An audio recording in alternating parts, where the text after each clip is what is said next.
Olá, seja bem-vindo ao nosso vídeo. Hoje vamos falar sobre as três principais estruturas de dados usadas na programação, sendo elas listas, filas e pilhas. Bem, se você já usou um aplicativo de mensagem, esperou na fila do supermercado ou navegou na internet, já interagiu com essas estruturas mesmo sem perceber. Por exemplo, quando você pressiona o botão voltar no seu navegador, o site anterior é carregado primeiro. Mas por quê? Como isso funciona? É exatamente isso que vamos entender neste vídeo. Além de explicar cada uma das estruturas de dados, também veremos exemplos práticos em Python e suas aplicações no mundo real. Então, fique até o final para entender como essas estruturas podem facilitar o seu dia a dia na programação. Bem, primeiramente, o que são estruturas de dados? De forma simples, estruturas de dados são formas organizadas de armazenar e manipular informações em um programa. Pense em uma estante cheia de caixas. Se cada caixa representa um dado, a forma como organizamos essas caixas podem fazer muita diferença em qualquer lugar, enquanto outras seguem regras mais específicas, como pegar sempre a última caixa adicionada. Agora vamos conhecer as estruturas. Primeiramente, falaremos de listas. A lista é a estrutura de dados mais flexível do Python. Ela permite armazenar vários elementos, como números, textos e até outras listas.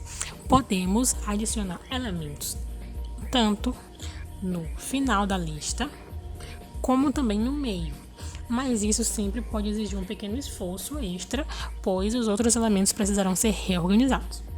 Vamos ver um exemplo prático de Python em listas no dia a dia. Por exemplo, a nossa agenda de contatos no celular.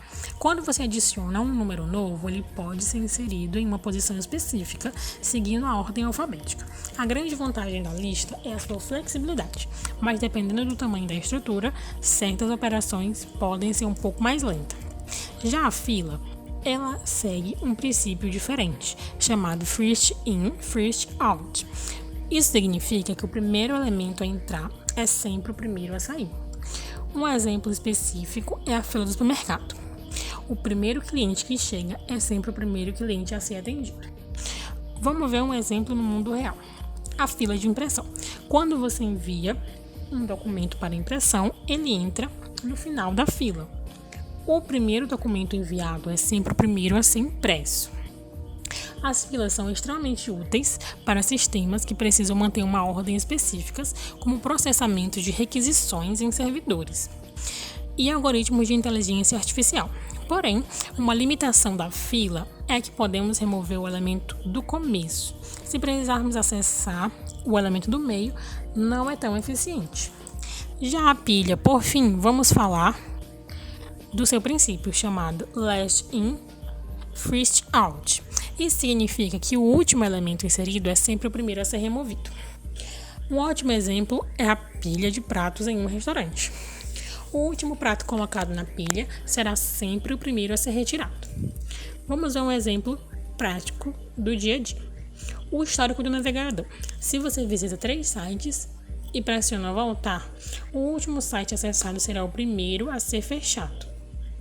As pilhas são amplamente utilizadas na programação, como no gerenciamento de chamadas de funções em um código e na navegação de editores de texto, onde você pode desfazer ações anteriores. A pilha é uma estrutura muito específica para armazenar dados temporários, mas ao contrário da lista, não permite acessar elementos mais antigos sem remover os mais recentes primeiro. Bem, agora, para entendermos as estruturas, vamos compará-las. A lista permite acessar qualquer elemento diretamente, mas inserir e remover no meio pode ser custoso. Já a fila segue a ordem first in, first out, ideal para sistemas que processam informações em sequência.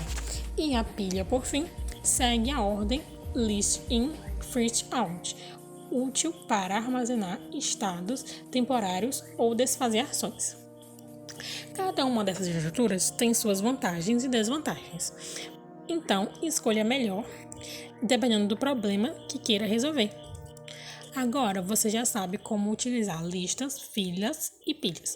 Em Python, essas estruturas são necessárias para organizar dados de maneira eficiente e podem ser aplicadas em diversos tipos de sistema. Se você gostou, Não se esqueça de curtir o vídeo. Muito obrigada por assistir. Até o próximo vídeo.